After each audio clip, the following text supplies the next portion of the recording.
سنة جديدة كلنا بنقف طبعا مع نفسنا ونفكر ايه اللي عايزين نغيره، ايه الاهداف اللي نفسنا نحققها السنة دي. السنة الجديدة فرصة حقيقية طبعا لبداية انضف واهدى واقرب لاحلامنا. السلام عليكم ورحمة الله، بسم الله والصلاة والسلام على رسول الله. اهلا بكل حبايبي الحلوين، يا رب دايما تكونوا بخير.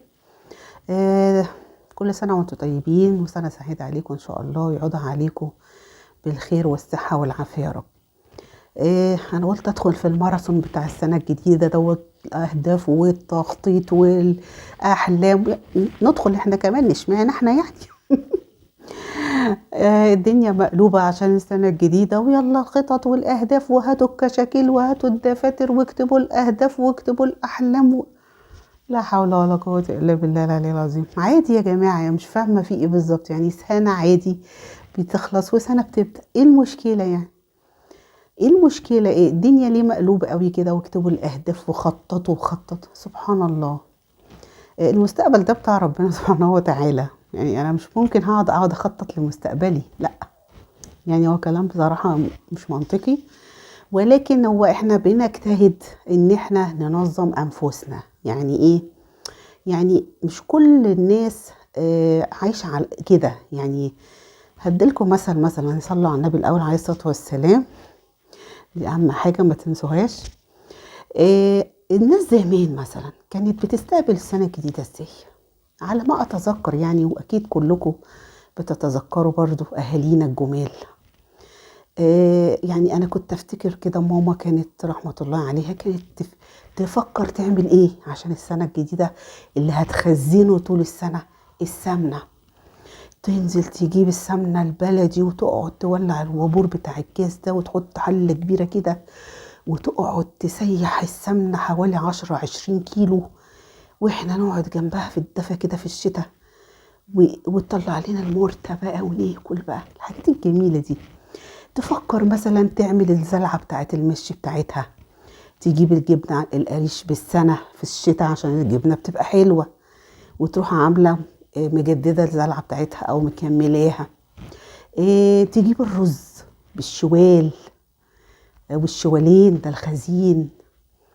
واخدين بالكم؟ مش هقول لكم دقيق بقى لان احنا هنا في المدن يعني ما كناش بنجيب دقيق ولا حاجه، ولكن الحاجات اللي هي الحاجات الخزين الموسمي السنوي ده كده كانت تعمله. مثلا تبقى بتفكر مثلا هتعمل حاجه.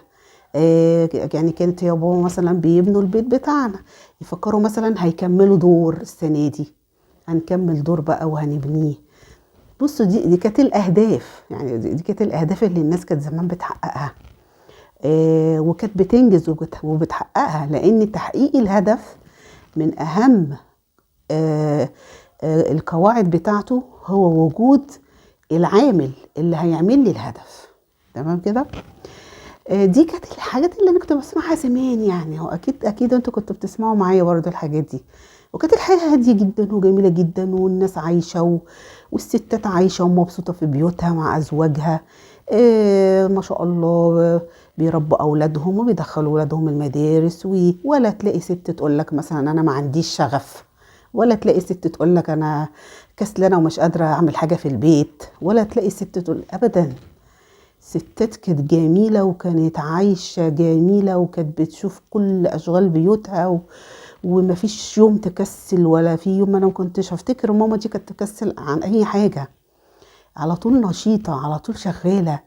البيت عندها مليان شغل، غسيل وتنظيف وأكل وتعمل مربات، تعمل مخللات. يعني أنا بوريكم إن البيت لست البيت مليان شغل. استحالة تزهقي او تملي او تقولي انا ما عنديش شغف، او انا مش قادرة اقوم اعمل حاجة، او استحالة. طول ما الست في بيتها فراشة شغالة كده. فالمهم بقى الدنيا اتطورت، وبقينا بقى في تطور دلوقتي، والحياة بقت مش زي الاول. وبقى في اهداف وفي احلام، وفي النوت بقى، النوت بوك بقى والمجلدات اللي بنقعد نكتب بقى فيها بقى، ونكتب الاهداف وعملنا ايه وما عملناش ايه ونجحنا في ايه وفشلنا في ايه وهنغير ايه وهنبدل ايه، والسنه داخله بقى والناس ايه. مش هقول لكم عن نشاط، هو اسبوع يقعدوا يكتبوا وبعد كده ايه النوت بوك دي بتتركن خالص، مفيش اي حاجه، والاهداف بتشتغل بقى لوحدها، الاهداف بتتحقق لوحدها ورا بعضيها كده، بس خلاص الموضوع انتهى خالص، مفيش اي حاجه، مفيش اي مشكله. المهم نصلي على النبي عليه الصلاه والسلام. اضحك معاكم شويه كده عشان بصراحه الموضوع يعني الموضوع مش ظريف، يعني مش حاسه اوفر كده. المهم يعني كده كده الواحد برضو حتى لو السنه الجديده داخله، هو اللي بيحصل ده يا جماعه مش محتاج سنه جديده على فكره. يعني التغيير وتغيير الاهداف وتحقيق الاهداف وتغيير الانسان من جواه ده مش محتاج سنه جديده خالص. محتاج منك انك على طول تبقي على طول في حساب مع نفسك، يعني على طول بنحاسب نفسنا، على طول بنغير من نفسنا، على طول بنشوف ايه العادات الغلط اللي احنا بنعملها ونغيرها، ايه السلوك الخاطئ اللي احنا بنسلكه ونغيره، ايه هي الحاجات اللي احنا كنا قابسين نفسنا فيها كقالب، تمام، ونكسره ونخرج منه. هو ده الانسان، المفروض الانسان يعمل كده. مش مستني سنة جديدة، انا مش مستنية سنة جديدة عشان تيجي تغيرني، او مش مستنية سنة جديدة عشان احط لها اهداف او احط لها خطط، او اسيب نفسي طول السنة بغلط ومش بحقق اهداف ومش بغير طباع عشان استنى بقى السنة الجديدة جايالي عشان اغير. هو ده كلام مش منطقي، متزعلوش مني، مع احترامي طبعا لكل الاراء وكل الناس اللي بتشتغل وبتقول وبتعمل فيديوهات. الكلام ده كله مش صح. المفروض الانسان على طول في حساب مع نفسه، على طول. مفيش يوم زي ما قلنا قبل كده، حساب النفس ليليا ده. انت كده مش محتاجه سنه بقى، انت على طول كده في تغير، على طول بتحاسبي نفسك، على طول عارفه انت عملتي غلط ايه لازم ما تعمليهوش، على طول بتعرفي عاداتك وطباعك تغيري منها. اهدافك اللي انت عايزه تحققيها دي شغاله معانا ليل ونهار يا جماعه. احنا طول عمرنا عايشين بالاهداف. يعني انا اول ما بصحى الصبح عندي اهداف طول النهار بحققها. مين قال ان انا عليا اهداف سنويه؟ لا مش سنويه طبعا، لا انا اهدافي بتبقى معايا، عايزه اعمل حاجات يوميه. في اهداف الاسبوعيه اللي هي حاجات البيت، شغل البيت، مشتروات هشتري اللي هي الشهريه، تمام. لكن مفيش حاجه اسمها اهداف سنويه. دي اهداف سنويه دي كده، ده انت ركنت بقى، انت ركنت وعشت بقى في الغلط، وعشت في الاسلوب الغلط، وعشت في الطباع الغلط، وعشت في الاهداف الغلط، وعشت في الشغل الغلط. يبقى انت سبت نفسك بقى. لا ده يبقى ما بيبقاش اسمه تغيير اهداف وخطط والكلام ده. الكلام ده مش محتاج خطط خالص. الانسان دايما يحاسب نفسه، الانسان دايما عارف هو عاوز ايه، قادر ان هو يحقق اهدافه بالطريقه الصحيحه، وقادر يقف مع نفسه ويوقف التشتت اللي هو بيدخل فيه. لانك انت لو حطيت في دماغك او حطيت في دماغك من 5 ل8 افعال مش هتعمل، من فعل ل8 افعال مش هتعمله. هو الافعال اللي بتقدر ان انت مخك يستوعبها 5 افعال اللي هي بتسموها الاهداف، تمام. هتقدروا تنتجوها وتعملوها، ماشي. تيجي بقى تقول لك ايه الاهداف اللي احنا نفسنا نحققها السنه دي. اول حاجه مراجعه السنه اللي فاتت قبل ما نحط اهداف جديده للسنه اللي ازاي. يعني ازاي اراجع السنه اللي فاتت؟ ازاي يعني انا افضل طول السنه بعمل غلط واجي اراجعه بقى عشان اصححه السنه دي؟ طب انا بقى كنت فين بقى؟ كنت نايمه بقى ولا ايه؟ يعني انا نايمه بقى وانا بغلط مثلا؟ يعني مثلا تقول لك ايه اول حاجه الحاجات اللي نجحتي فيها، ايه الحاجات اللي ما كنتيش متوقعه ان انت تعمليها، مش عارفه ايه الدروس اللي اتعلمت. ايه يا جماعه في ايه؟ طب ما احنا طول ما احنا عايشين بنتعلم، طول ما انتوا عايشين بتتعلموا. مش محتاج سنه جديده تخش عليا عشان اعرف انا اتعلمت ايه وما اتعلمتش ايه. دي حاجات فوريه، يعني حاجات انت بتعمليها مجرد ما الحدث بيحصل. يعني مثلا هقول لكم، دي حاجه بقى مش محتاجه سنه، دي حاجه كده اتغيرت معايا. تمام. ان انتي مثلا تبقي طيبه وبتحسني الظن في الناس، وعارفه حد مثلا او عارفه ناس، والناس دول اساءوا ليكي او ما قدروكيش او الموقف حصل اهو. تمام. هل انا بقى هقعد استنى السنه الجديده لما تجيلي عشان اقطع علاقتي بالناس دي؟ مش طبيعي طبعا. اول ما الاقي حاجه زي كده حصلت لي، اثرت عليا نفسيا، خلاص انتهينا منها. مش محتاجه بقى سنه جديده، اهو ده خطأ وحصل وغيرته. مش محتاج بقى السنه الجديده تجيلي عشان انا اغيره. تمام كده. الطباع دي بقى يا جماعه ما ندخلهاش في السنه، لان الطبع بيغلب التطبع، والطبع ده بيبقى مع الانسان، مش بيطلع منه غير بالموت. في ناس بتقدر تتغلب عليه او تهذبه، زي مثلا العصبيه. مثلا انسان عصبي ممكن يهدى شويه بالممارسه وبالتعود. تمام. لكن ما تجيش تقولي ايه حاجات غيرتيها هتغيرها في نفسك السنه دي كانت عندك السنه اللي فاتت. برضو الكلام مش منطقي برضو خالص على فكره. المهم، اهم حاجه ان الانسان دايما يبقى في محاسبه مع نفسه، سواء بقى سنه داخله سنه خارجه. عارفه ايه اهدافي، عارفه هحققها ازاي، عارفه الاهداف اللي انا هقدر احققها. مش اكتب مثلا امنيات واسميها اهداف. يعني اقول لك عايزه احج السنه دي، طب ازاي هتحج؟ ازاي هو الحج ده بيجي كده بسهوله؟ لا طبعا. فلازم الاهداف دي بتبقى حاجه في استطاعتي ان انا هعملها، في استطاعتي ان انا هنفذها علشان اقدر انجح فيها. تمام كده. زي ما اتكلمنا قبل كده برضو عن الست اللي كانت بتشتغل وبتقعد في البيت، وبتبقى زهقانه من البيت ومش عارفه تعمل ايه وما عندهاش شغف ويوي. طب انتي في اللحظه دي بقى، انا قلت لكم المثل بتاعي، انا لما قعدت في البيت تمام وما بقاش عندي شغل، قررت ان انا يبقى عندي شغل. ده هدف انا هحققه اهو. مش محتاج بقى السنه الجديده تجيلي عشان انا احققه. لا. قررت ان انا اعمل قناه على اليوتيوب، قناه لتعليم شغل الهاند ميد وشغل الابره.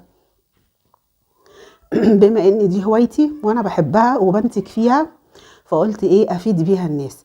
وطبعا اما قررت ان انا برضو عايزه اعرفكم حاجه برضو، لما تقرري تعملي هدف او تحققي هدف، يبقى الهدف ده صح. يبقى الهدف ده للتعليم، ان انت هتنشري علم، هتفيدي بيه الناس، مش ان انا افتح قناه وخلاص. لا، ده كان برضو من الحاجات اللي انا راعيتها في تحقيق الهدف بتاعي. فتحتها وقلت هعلم منها الناس، وعلم ينتفع بيه وهاخد ثواب، ولو جالي منها فلوس خير وبركه. تمام كده. حققت الهدف وعملته واشتغلت فيها 5 سنين. تمام كده.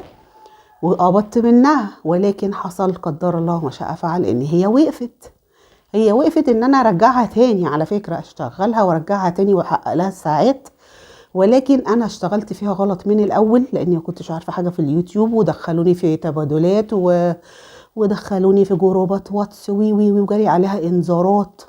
فخلاص بقى، يعني قدر الله وما شاء فعل، ما قدرتش اشتغل فيها تاني. هل انا وقفت عن الهدف؟ لا. قلت لا، هفتح برضو قناة تاني واشتغل فيها برضو للتعليم، اقول كلمة خير لوجه الله تعالى، تجربة حد يستفيد منها من خبراتي في الحياة، بما اني يعني سني كبير، يعني عدت 50. انا ما بتكسفش على فكرة، بقول سني عادي. تمام كده. وفتحت القناة دي. تمام. وشغالة فيها الحمد لله. على فكرة شغل القنوات زي الشغل اللي بره بالظبط، ليه مواعيد وليه وقت وليه سكريبت، بكتب سكريبت اهو. هوريكم الاجنده بتاعتي اهي، اللي بكتب فيها السكريبتات بتاعتي اهيت، بكتب فيها كل المواضيع اللي انا عايزه اتكلم فيها مع نفسي كده هوت، ومن خبرات حياتي طبعا، وبستشهد طبعا ممكن بايات قرانيه او حاجه، زي اكنك بتعملي برنامج بالظبط. عشان في ناس كتير قوي مفكره ان شغل أو على القناه ده شغل عادي، يعني ممكن واحده تقوم تطلع تقول كلمتين وخلاص، لا. وبيبقى ليه ميعاد. يعني انا دلوقتي بالظبط الساعه 8، زي اكني رايحه شغلي بالظبط. بصلي الفجر واقول اذكاري واورادي وكل حاجه، وببدا البس واقعد اوضب الكاميرا، واكون عامله السكريبت بتاعي من بالليل، واقعد اصور لي فيديو او اتنين. ده اول النهار، ده شغلي، ده شغل بعمله وبخلصه. تمام كده، يبقى انا بحقق هدفي كده ايه؟ صح. وببدا بقى اخلص كل اهدافي طول النهار اللي انا مطلوبه مني. ومش بدخل على فكره على اليوتيوب تاني خلي في بالكم، مش بدخل تاني. يعني ممكن ارد على التعليقات بعدها بيوم او حاجه. وشغلت قناه تانية عندي، كنت عاملاها برضو، شغلتها، عملت عليها هاند تاني، لسه فاتحاها برضو من يومين. يا فاتحاها بقالي سنه بس ما كنتش اشتغلت عليها.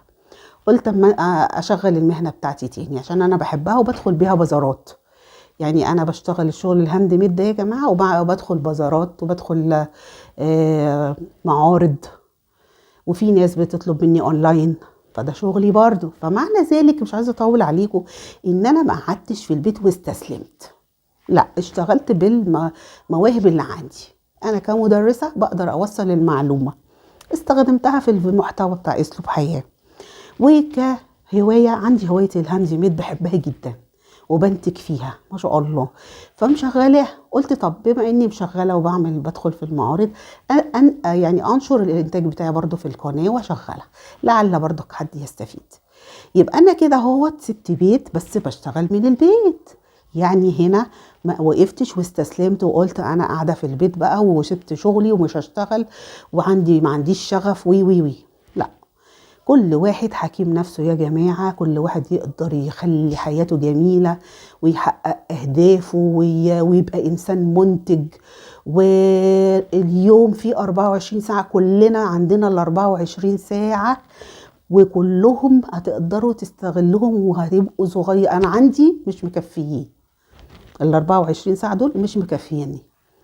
عايزة قدامهم 24 ساعة عشان أقدر أنتج اللي أنا عاوزاه واعمل اللي انا عاوزاه اكتر واكتر واكتر. فانا بقول لكم تحقيق الاهداف والخطط والكلام ده كله على ورق. اهم حاجه البني ادم يخرج من الصمت والكسل اللي هو فيه ويكسره. يعني لما تبقي نايمه كده وعايزه تصحي ومش قادره تصحي وكسلتي، وناس غيرك قامت وجريت وتقدمت واشتغلت وعملت، يبقى انت هنا ايه؟ انت اللي عامله في نفسك كده. فلا، ما فيش حاجه اسمها نقعد نخطط ونقعد، لا. الخطط والاهداف دي مش موجوده معانا على طول، موجوده معانا، مش محتاجه سنه جديده انا عشان اقعد اخطط واقول اهداف لا. الغلط غلط والصح صح. حاجه غلط حصلت نكنسل عليها. ناس وحشه مش عايزينها ما نعرفهمش. كده على طول وقتي. تمام. ليه؟ لان مش هينفع اقعد سنه عشان اغير احوالي، اقعد سنه عشان اخطط واقول انا غلطت في ايه وما غلطتش في ايه. ما ينفعش، لا. كل ده التخطيط ده على طول دايم. انت بتخططي مع نفسك على طول، وبتقولي اهدافك على طول، وبتشوفي اهدافك الروحيه والاجتماعيه، علاقتك بربنا. قلنا الكلام ده كتير قوي قوي قوي، مش هاجي بقى عشان سنه جديده هقعد اقوله تاني، لا. كل واحده وكل واحد عارف هو ماشي ازاي في الحياه، مسيستم نفسه. الناس اللي بيبقى عندها غفله وكسل، ده شيء يرجع لها هي بقى اللي مش عايزه تتقدم. كل واحد حكيم نفسه زي ما انا قلت لكم، ومحدش هيحبك اكتر من نفسك. انتي لازم تحبي نفسك، لازم تتقدمي، لازم تتغيري، لازم تبقي نشيطه، لازم تبقي شايفه اي حاجه غلط في حياتك تغيري منها على طول. يعني التغيير الحقيقي مش بيحصل يعني في خطوه، بيحصل في خطوه صغيره، ثانيه. عشان بصي في ثواني كده تروحي مغيره اي خطأ قدامك. زي كده ما بتشوفي حاجه وحشه في البيت وبتروحي منضفاها على طول، هو ده. هي حياتنا كده. ينفعش ان انا استنى سنه عشان اغير، سنه عشان اخطط، سنه عشان احقق اهداف. ده ايه الرواقه دي؟ عموما انا هو ده رايي ومع احترامي لكل الاراء يعني، فيعني ان شاء الله باذن الله ربنا ان شاء الله يكتب لكم التغيير ويكتب لكم السعاده. ودايما طبعا زي ما احنا بنقول الانسان دايما في تغير، ومفيش حد ثابت، محدش ثابت على وتيره واحده. الانسان دايما متغير، بس يا ريت يبقى كل انسان بيتغير للاحسن. ليه؟ علشان مش هينفع تبقى واقف مكانك والدنيا كلها بتجري من حواليك، ما ينفعش. وكل ست بيت جميله برضو تنشط نفسها كده وتشوف حياتها، ما تقعدش تشتكي لحد تقول انا عندي كسل، انا ما عنديش شغف، انا ما حققتش حاجه. ليه؟ لا، احنا طول ما احنا عايشين بنحقق اهداف وبنحقق كل حاجه، فيش يوم بيعدي عليكي كده. ده انت لو قمتي غسلتي شويه مواعين انت كده عملتي هدف، لو قمتي عملتي اكل لاولادك انت كده عملتي حققتي هدف، صح كده؟ ان شاء الله باذن الله تكون سنه سعيده علينا كلنا ونحقق كل اهدافنا. بس مش هقعد اخطط، انا ما بحبش اخطط، ماليش دعوه، ما بحبش موضوع التخطيط ده.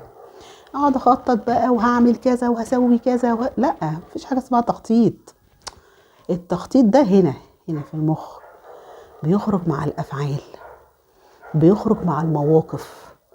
موقف حصل على طول هتصرف، حاجه حصلت على طول هتصرف.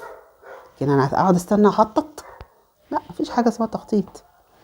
عموما ربنا ان شاء الله يعيدها عليكم بالخير، ويجيب الايام الجميله دي كلها علينا بالخير يا رب. السنه الجديده والشهور المباركه الفضيله، وان شاء الله باذن الله كل واحده وكل واحد يحققوا كل اللي هم بيتمنوه على خير وسلام، ويقللكوا اولادكم ويسعد اوقاتكم.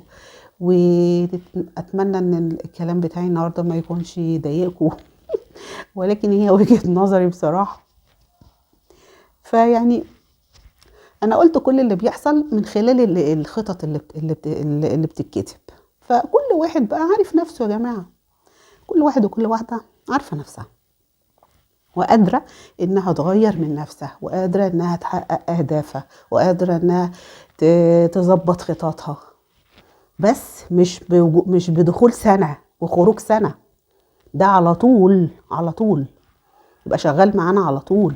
احنا على طول كده مع نفسنا بنفكر وبننظم وبنوضب ايه اللي حصل وايه اللي ما حصلش. لا ينفع اعمل كده، لا ما ينفعش كده، لا هسوي كده، معانا على طول. مش استنى سنة كاملة عشان اقعد اغير، لا. يلا كل سنة وانتم طيبين، ان شاء الله تكون سنة سعيدة عليكم وتيجي عليكم وانتم في اتم صحة واحسن الاحوال، ودايما في تغيير للاحسن يا رب العالمين. يلا اشوفكم على خير ان شاء الله.